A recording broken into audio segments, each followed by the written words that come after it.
Okay. All right, so we're further into the Reason Rally now, and I met Matthew. Matthew's from New York, and he is the co-president, the vice president of the Atheist and Agnostic Society of Cornell. At Cornell, okay. So you came all the way down for the Reason Rally? Yeah. Okay. I mean, I have family around here, but yeah, so it's kind of a dual.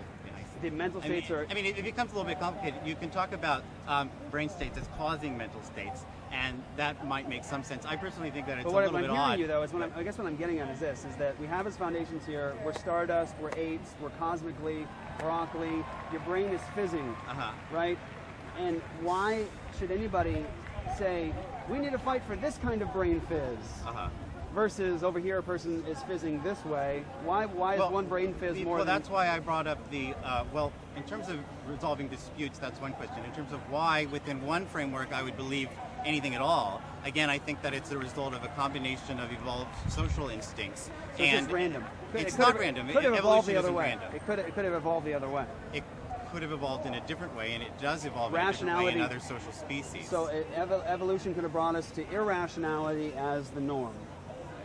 We were talking about morality, not rationality. I'm talking about the information and the fizz going on in your brain. So over here we have, if I use your foundations, if I take atheism, say Dawkins, naturalistic materialism, and I look out across right now, I see a bunch of bags of biological stuff that are fizzing chemically thoughts that say, reason, reason.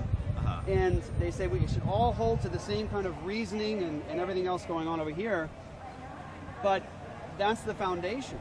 Yes. As a Christian, I look at over here, I say this is not just stardust, or not just bags of stuff.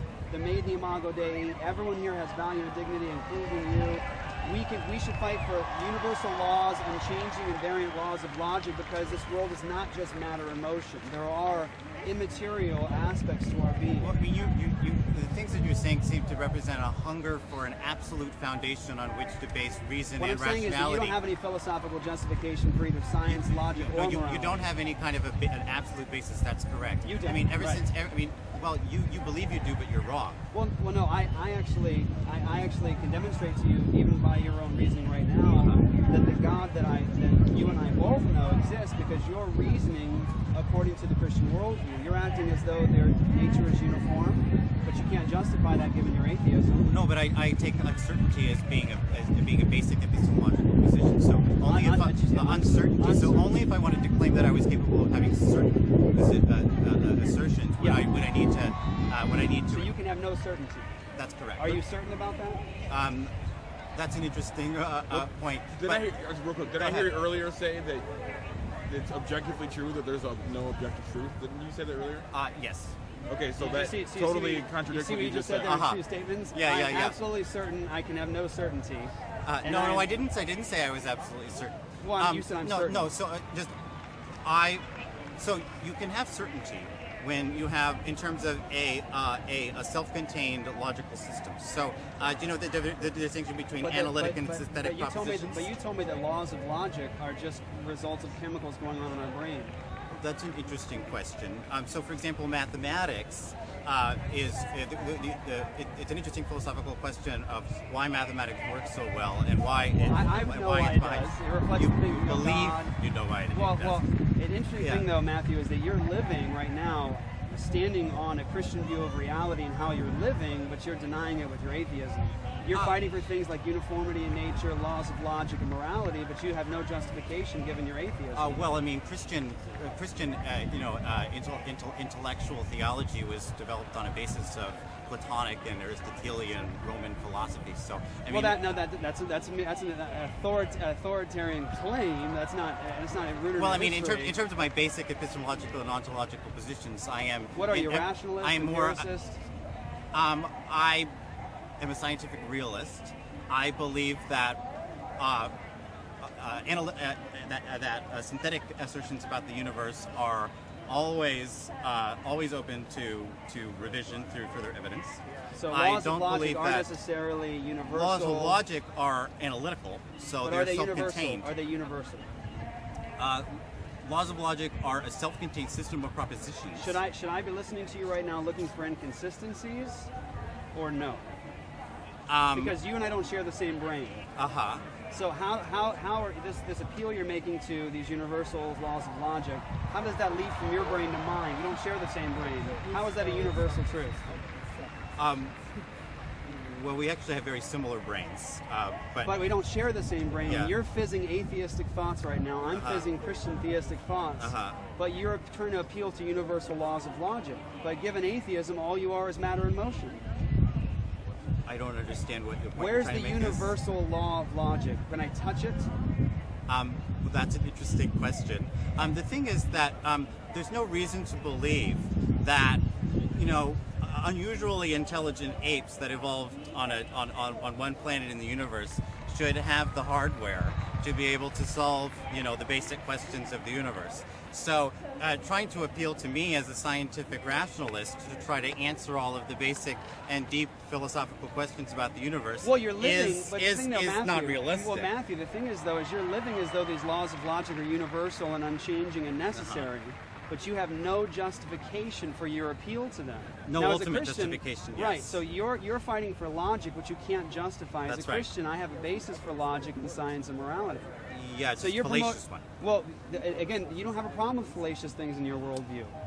No, I don't believe that. You can't justify universals. I don't think that you can have any ultimate justification for anything. So you can't call what I said just fallacious. Within the framework that I'm operating on, I am calling it fallacious. I am not saying that it has any kind of necessary ultimate reality. Are fallacious things allowed in your worldview or not allowed? They are just fallacious. Are they allowed or not allowed? So if I make the assertion that an argument is correct, right. the word correct has meaning within a self-contained logical system. Right. And so within that system, by definition, a fallacious argument is not correct. But that's part of what the meaning of the word correct is. The logical system that you're referring to, Matthew, does that exist only in your mind, or is that universal? I think that's related to the question of why things like mathematics work. And I don't know. I'm not a philosopher. You don't know, but you live as though they are important. Yes. Do you do math as you do know? Yes. Do you do logic as if you do know? So that's an interesting question. No, I don't think so. I mean, basically, I think that you can have operating assumptions that you can then work under without making without making a strong claim for their absolute necessary foundation. That statement right now that you just made, did it have a necessary foundation, or was it just random? What I'm saying it certainly didn't have a necessary foundation. I could have died 10 minutes ago. Well, I mean that. I don't see that you have any justification for the laws of logic you're appealing. You don't have ultimate justification. There you go. So don't use them. Well, no, I reject the idea that you have to have ultimate justification to do it. So you would have to live in the world with no justification. No ultimate justification. Ultimate justification for logic, no ultimate justification for uniformity in nature, no ultimate justification for morality. So the difference, though, then, is that I am saying that we all have to live in that world. And that you are just basically telling yourself a story that allows yourself to believe that you do have an ultimate Matthew, justification. I do. Matthew, you don't. Here's the difference between you and I. You mentioned a moment ago you don't have certainty. Christians can have certainty about things that God has revealed. We have what's called a revelational epistemology. Right. And so we can know things for certain because God ultimately enters into world history and he tells us. Right. But in your worldview, you're reduced to absurdity in your reasoning and your science. Within your worldview, you are asserting that ultimate foundations are possible and necessary and desirable. And you're living like they are, but you reject your Creator's existence. No, I'm not living like they are because I am accept that I can operate under operational hypotheses that are not certain.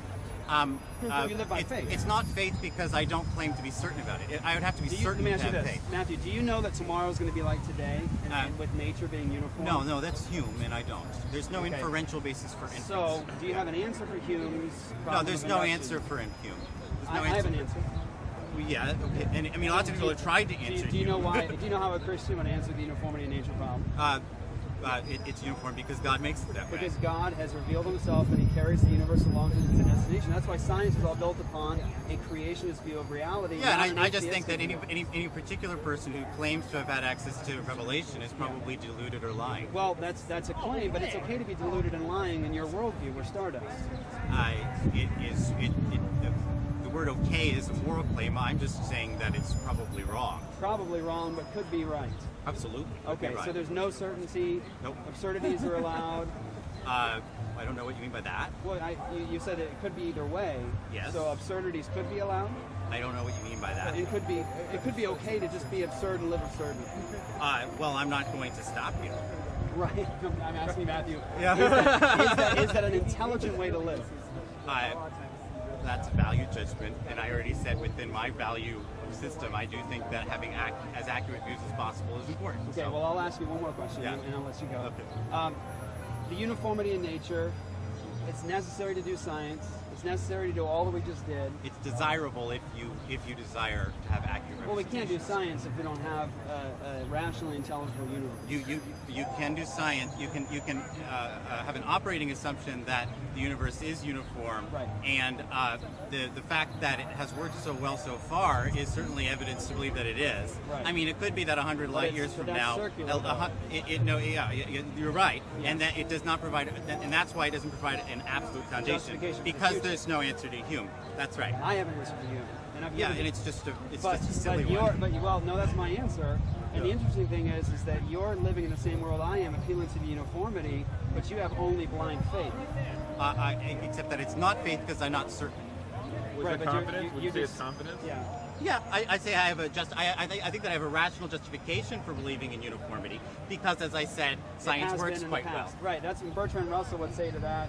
You're begging the question because you're using the past uniformity in nature That's to right. justify the Well, that's future, not but you Bertrand Russell, can't- that's Hume. No, Bertrand Russell in Problems in Philosophy said exactly that. Yeah, but that is what Hume's argument Right, is. but Bertrand That Russell past- would say to what you're saying, he answered you. He said the person that appeals to past uniformity to justify the future is arguing viciously. No, that's right. And so, Right. but what how do you know that it's- means is that you can't be certain. No. But that doesn't mean that you can't He have was a asking for a justification. justification, and he said you can't give it. Well, but at that time in philosophy, I mean, what they were arguing about was this idea of whether or not you could create this ultimate foundation on which to base have to have reality. that. Because only if you're operating. I think that this is basically a hangover from a religious Well, worldview. let me ask you a I mean, question. it's part right of now. Right now, you're standing here, Yeah. right? Did you eat food today? Yeah. Did you drink water today? Uh-huh. Brush your teeth today? Yeah. Yes. You breathing air today? Uh-huh. So you're living, assuming the uniformity in nature. Yes. Every moment of your life. This entire conversation has assumed it. Yes. And you haven't thought you're just going to float away to the sky, No. have you? No. So how come you never thought that? Well, because our brains evolved in an environment where I'm gravity asking existed. you for the justification for gravity holding you down now like it did yesterday. Well, what there is not, and Hume showed this, is any kind of an ultimate justification where you can be certain. I've already given you the biblical answer to Well, this. right, and there's all kinds of non-biblical answers to it, and I don't think any of them make The sense. interesting thing is here is your atheism has left you with no justification for the preconditions of intelligibility for uniformity. No ultimate justification. Right. No ultimate justification. There you go. Correct. Thanks, man. That's right. Okay. Nice to meet you. Thanks for the conversation. No Thank you. problem. Nice to meet you. All right.